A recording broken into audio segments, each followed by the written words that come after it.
All right, we're here with Dr. Rahi on Rodeo Drive in Beverly Hills, and we're actually in the same line of industry. We both fix noses and make lips swollen.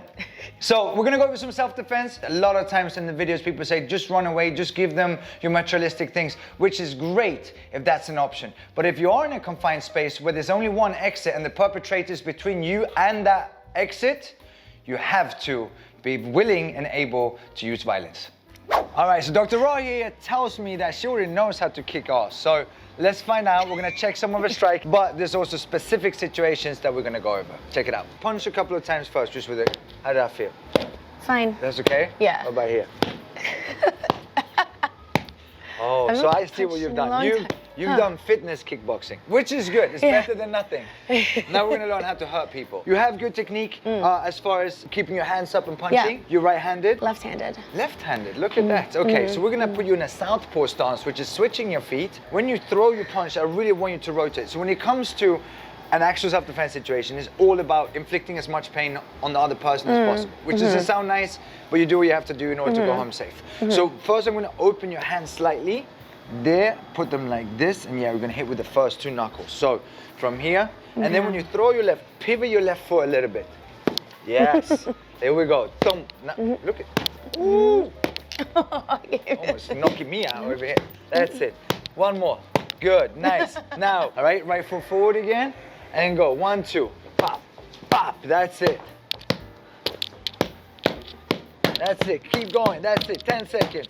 9, 8, 7, 6, 5, 4, 3, 2, 1, and time. But we have to recognize it. Can we see the heels? They're not actually that crazy, but They're heels.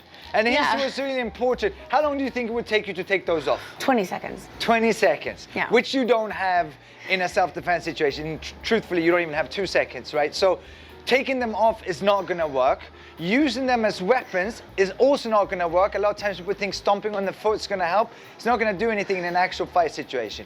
What you have to do is hit nose, eyes, mouth, in the face area, groin, obviously, solar plexus, and that's what we're gonna go over next. Most attacks on women are sexual assault attacks, and therefore the person's gonna be close. So sometimes punches are even too long of a weapon. So we're gonna work on elbows. Have you thrown elbows before? No. So when you throw an elbow, I'm gonna show you, as you bring this up, you wanna turn your palm out, and that gets the bony part of your elbow forward. When you make contact with the elbow, which is mostly skin and bone, with the face, which is mostly skin and bone, it tends to cut, and people tend to bleed a lot. Look at that. Nice. Ooh.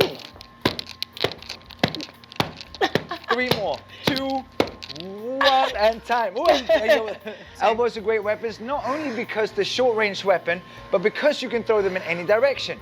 So you can throw an elbow forward, you can throw it to the side, you can throw it backwards as well. So we're gonna work some elbows going back, just to show that you can even do elbows backwards in heels without losing your base and balance. So from here, what you're gonna do when you throw your right elbow is look, but now you're gonna pivot on your left foot. So you pivot the left, yes, to get more range of more range of motion. Nice. That's it.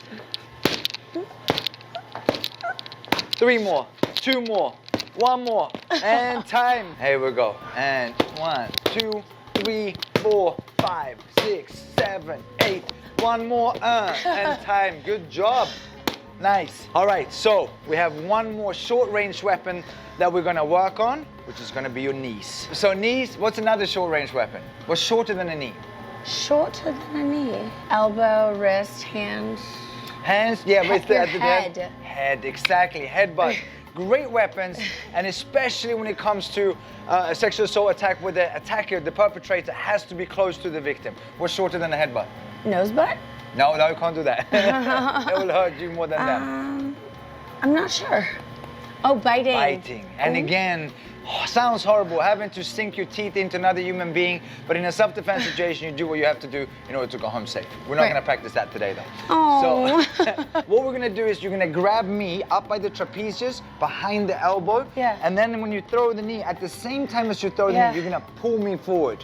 So the knee in a self-defense situation goes well to the groin. We're gonna work it to the midsection today. So I'm gonna grab these pads, Nice. And you're going to throw, let's start with your right knee. So grab with your right hand and then the other left hand by my elbow.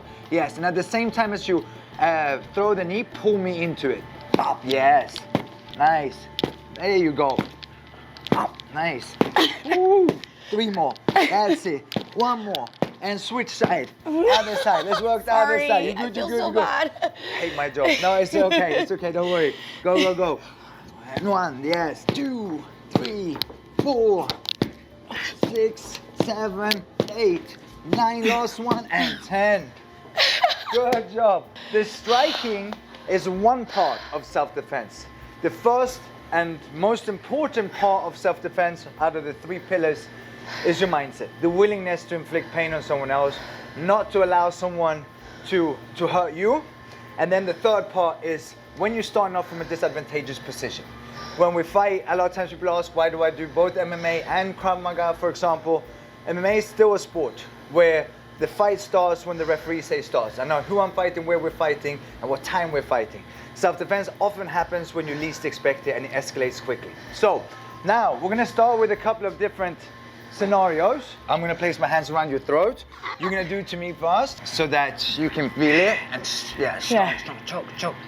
Never choked anyone before, doctor? Yeah. Come on, there we go. So from here you can hit your choker. So what I'm gonna do is I'm gonna come in with one hand, like a hook like this, and I'm gonna drive it back like so. At the same time, the other hand's gonna come up and strike towards the face, but I'm gonna go past it just to rotate. Now from here, I can catch and start throwing knees from there. But now you're gonna do that to me. We're gonna just work this. One hand's gonna come up and pluck, and then the other hand's gonna strike and pivot on your left foot. So you get, do you remember from physics in school? Force equals? I forget. Mass times acceleration. So the acceleration is the speed in the arm, right? But the mass is where you get in when you rotate. Yes, let's try that. So if I do this to you, you want to come in deep towards the thumb on one hand from the outside. So you come over, yes. Like and you pluck there. And then this hand will go either to my nose or my chin, like this, and drive it up. But for training purposes, you're going to go past, yes. And then as this hand travels back, you're gonna catch my shoulder and then you can start throwing knees from there. Yes, good, nice. Block and strike, yes. Good, make sure that's hard. It's one continuous explosive motion. Yes, let me choke you first. I like the enthusiasm though. Here, block and, yes, go, keep striking, nice, good. And last one, nice. If the choke is coming on from behind, what do you think is the concern? What do you have to get to here? What's causing the choke right now? Your hands. It's the fingers that are doing it, but the point of leverage is still the thumbs. So even if you do to me real quick, so if you put your hands around my throat, even though it's the fingers that cut in the blood supply to my brain, as I step diagonally backwards at a 45-degree angle to expose the thumbs, and then I'm coming up and I pluck down, strike to the groin, and here's another version of the elbow before you turn around and continue striking from there. All right? Okay. So let's go face forward real quick again. So we're gonna step back at a 45-degree angle, just to be able to bring your upper body forward, and then it's like as if you were scratching your own back, and bring the elbows in tight. This hand's gonna strike to the groin, your right hand to the groin, and then elbow up to the face. Now we're gonna take your right foot, turn around and strike from there. Yes, like that. Good. And we can throw the elbow from this. Let's do it slow. So you're gonna step 45 degrees, pluck at my thumbs. So don't continue from this, stay here still. Once you get this, simulate the strike to the groin. You can actually hit the inside of my thigh. But you wanna strike towards the groin. Even if you miss this, what do you think the reaction of a guy is gonna be? He's gonna, And then that elbow comes up towards the face. Got it. Right. So one more time. Pluck, there, strike, and then elbow up, yes. And then step this foot to the outside of this leg, and then throw this elbow. Yes, nice. Okay. And now you're in, good.